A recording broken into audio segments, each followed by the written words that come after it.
आपका इस वीडियो में हम संविधान से जुड़े प्रश्न देखेंगे जो इम्पोर्टेंट है। चलिए इस वीडियो को स्टार्ट करते हैं। पहला प्रश्न है, संविधान सभा की प्रथम बैठक कब हुई थी?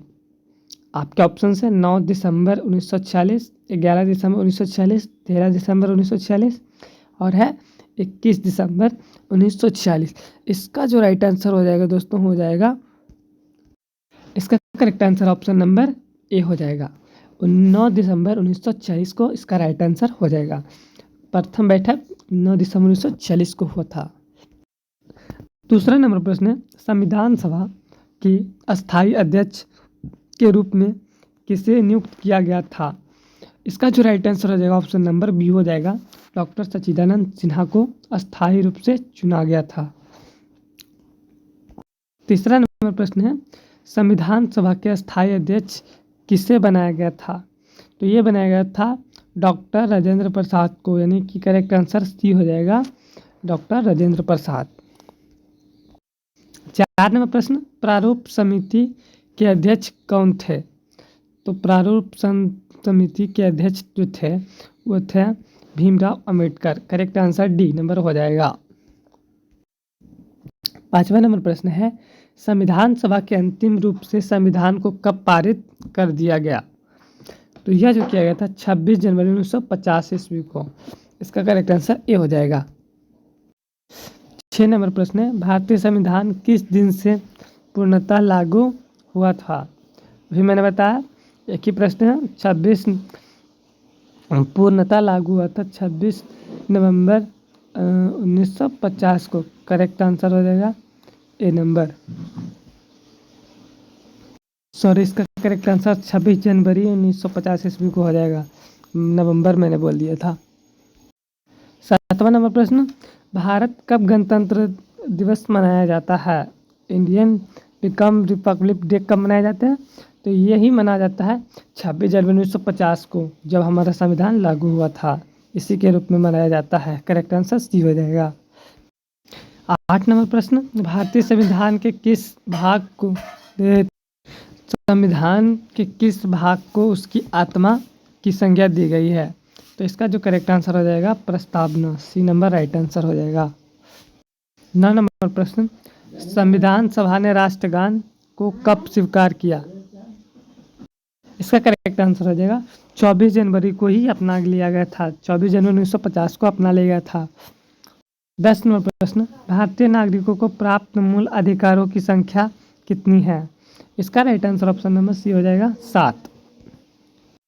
11 नंबर प्रश्न, संपत्ति के अधिकार का किस संविधान संशोधन द्वारा के हटा दिया गया है?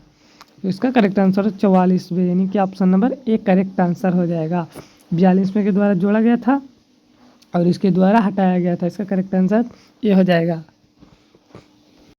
12 नंबर प्रश्न, मूल अधिकारों का रक्षक किसे कहा जाता है? सर्वोच्च न्यायालय, उच्च न्यायालय एवं भी दोनों या संसद? करेक्ट आंसर हो जाएगा सी नंबर। उच्च न्यायालय और सर्वोच्च न्यायालय दोनों को ही रक्षक कहा जाता है। किसका? मूल अधिकारों का। 13 नंबर प्रश्न है, किस अनुच्छेद के द्वारा 6 से 14 वर्ष तक के बच्चों के लिए शिक्षा का अधिकार मूल अधिकार माना गया है? इसका right answer option number C हो जाएगा, अनुच्छेद 21 के ए में। 14 नंबर प्रश्न है, लोक कल्याणकारी की अवधारणा, राज्य की अवधारणा किसमें निहित होती है? इसका right answer option number B हो जाएगा, राज्य की नीति निर्देशक तत्व।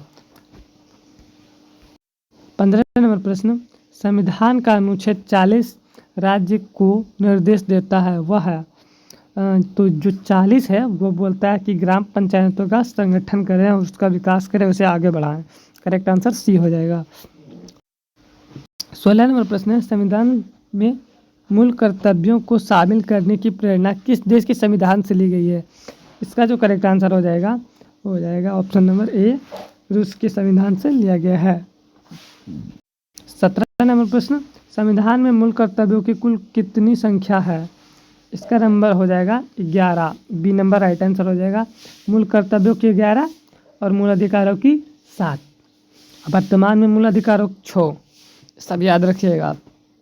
18 नंबर प्रश्न, संविधान में मूल कर्तव्यों को किस समिति की अनुशंसा के आधार पर शामिल किया गया था? इसका राइट आंसर हो जाएगा स्वर्ण सिंह समिति, यानी कि option number C correct answer हो जाएगा।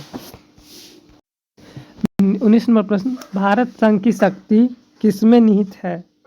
इस जो है करेक्ट आंसर सी हो जाएगा राष्ट्रपति। 20 नंबर प्रश्न, राष्ट्रपति के निर्वाचन मंडल में शामिल है? तो ये जो है संसद के दोनों सदनों के निर्वाचित सदस्य एवं राज्यों की विधानसभा एवं विधान परिषद के निर्वाचित सदस्य, करेक्ट आंसर सी हो जाएगा। 21 नंबर प्रश्न, राष्ट्रपति के कार्यकाल की अवधि होती है? Option number B correct answer हो जाएगा 5 वर्ष। 22 नंबर प्रश्न, राष्ट्रपति पद के चुनाव के लिए कौन सी विधि अपनाई जाती है? इसका जो करेक्ट आंसर हो जाएगा ऑप्शन नंबर डी हो जाएगा सभी, ए बी और सी सभी अपनाई जाती है, करेक्ट आंसर डी हो जाएगा। 23 नंबर प्रश्न, निर्विरोध चुने जाने वाले राष्ट्रपति हैं? निर्विरोध जो चुने जाने वाले राष्ट्रपति हैं वो कौन से हैं? इसका करेक्ट आंसर बी हो जाएगा नीलम संजीव रेड्डी। 24 नंबर प्रश्न, राष्ट्रपति पर महाभियोग आरोप किस सदन द्वारा लगाया जा सकता है? तो इसका जो करेक्ट आंसर संसद के किसी सदन द्वारा लगाया जा सकता है, option number C correct answer हो जाएगा। इस वीडियो का लास्ट प्रश्न, भारतीय सेनाओं का सर्वोच्च सेनापति कौन होता है? इसका कमेंट आप आंसर कीजिएगा कमेंट में।